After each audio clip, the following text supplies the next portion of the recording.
नमस्कार मित्रांनो, आर्वी पंचायत समिती तालुक्यामध्ये सुनीता मरसकोल्हे म्हणून एक व्हिडिओ आहे.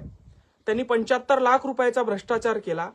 एका शेतकऱ्याच्या नावावर येणाऱ्या एका लाभार्थ्याच्या नावावर येणारा निधी दुसरा अकाउंट देऊन ते 75 लाख रुपये त्यांनी हडप केले. त्यांच्यावर गुन्हा दाखल झाला. 3 दिवसाची त्यांना पोलीस कोठडी झाली. तर त्या व्हिडिओला भ्रष्टाचार केला म्हणून गुन्हा दाखल झाला म्हणून सर्व महाराष्ट्रातील व्हिडिओ संघटनेनी पाठिंबा दिला आणि 2 दिवसाचा संप पुकारलाय. म्हणजे कुठं काय तुम्ही करता याची लाज देखील आपल्याला वाटत नाही. भ्रष्टाचार एक अधिकारी करतोय, त्याला पोलीस कोठडी होतीये आणि तुम्ही संप करताय. तुम्ही सिद्ध काय करताय की तुम्ही लबाड लांडगे आहात म्हणून, तुम्हाला अजून भ्रष्टाचार करायचा आहे म्हणून, की तुम्ही या गोरगरीब कष्टकऱ्याच्या शेतकऱ्याच्या पैशाशिवाय जगू शकत नाही म्हणून, अशी कोल्ह्या कुत्र्यासारखी आयुष्य तुम्हाला जगण्याची सवय लागलेली आहे. न्यायालयाचं आव्हान करताय तुम्ही संप करून आणि तुम्ही 3 दिवसाचा संप पुकारला. लेकरा बाळांना काय सांगशाल रे नालायकांनो? तुम्ही भ्रष्टाचार करता, तुम्ही पैसे घेता, हे ठीक आहे, पण जो भ्रष्टाचारात अडकलाय, सापडलाय, पोलीस कोठडी होतीये, त्याच्यासाठी संप करताय. कुठला आयुष्य जगताय? कुठला आदर्श देताय महाराष्ट्राला? अरे काय खाता काय तुम्ही? भ्रष्टाचार करणाऱ्या व्यक्तीला, 75 लाख रुपये खाणाऱ्या व्यक्तीला पोलीस कोठडी होते आणि तुम्ही त्याच्यासाठी संप करताय. संप हे कायद्याविरोधात असतात. सरकारने अन्याय केला त्याच्यासाठी असतात. एखाद्याने पैसे खावी आणि तुम्ही सगळ्यांनी मिळून एकत्र येऊन गुन्हेगारी करावी याच्यासाठी नसतात. तुम्ही बीडीओ आहात, सुशिक्षित लोक आहात. आपल्या पोरांना उद्या हे पैसा कशातून कमावला म्हणून काय सांगशाल? आणि अशी नालायक धारणा जर तुमची असेल, तुमची संघटना असेल आणि तुम्ही असं नालायक कार्य करणार असाल तर तुमच्या जीवनावर, आयुष्यावर थू आहे. हे सामान्य लोक तुम्हाला शिव्या देतात, त्यांच्या नजरेमध्ये तुमची किंमत शून्य आहे. त्याचं कारणच हे आहे, एखाद्याने गुन्हेगारी केली तर त्याच्या पाठीमागं मेंढरासारखं तुम्ही सगळे उभे राहतात. हे तुम्हाला शोभत नाही.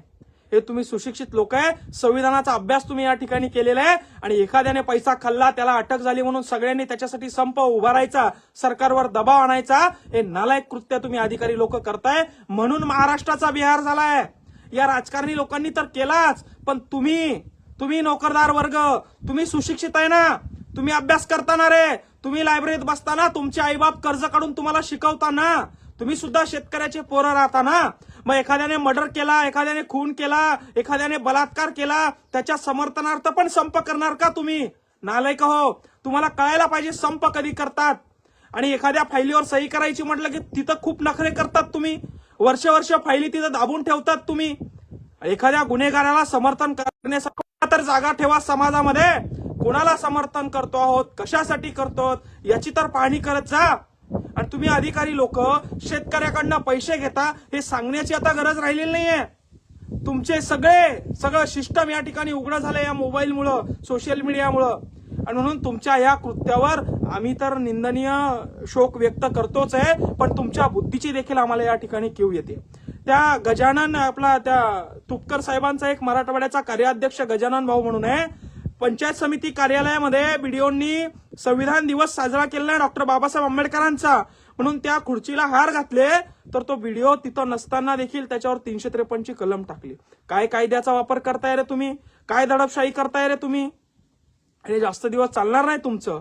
कायदा सगळ्यांसाठी असतो, कायदा सगळ्यांना पूरक असतो, सक्षम असतो, सगळ्यांना शेवटपर्यंत पुरतो. आणि कर्म रे तुमचे 75 लाख रुपये गोरगरीब शेतकऱ्यांचे घेता तुम्ही. फुकटामध्ये तिकडं केंद्र सरकार, राज्य सरकार आम्हाला लाभ देतं. तुम्हाला लाभ देण्यासाठी मध्ये बसवलंय, पडताळणी करण्यासाठी मध्ये बसवलंय. 80 90 हजार 1 लाख पगार तुम्हाला आम्ही देतो. आमच्या करातनं, आमच्या लाईट बिलातनं, आमच्या मोटरच्या पैशातनं, आमच्या रस्त्याच्या टॅक्समधनं, आमच्या नळाच्या पाण्याचा देखील कर भरतो आम्ही. तेव्हा तुमच्या लेकरांचं शिक्षण होतं रे, तेव्हा तुमच्या गाड्या होत्या, तुमचे बंगले होते रे, तेव्हा तुमचं आयुष्य सुधारतं रे. आणि अशा गरिबांच्या पैशावर देखील डल्ला तुम्ही मारताय आणि जनतेसाठी काम करणाऱ्या समाजसेवकावर तुम्ही गुन्हे दाखल करताय.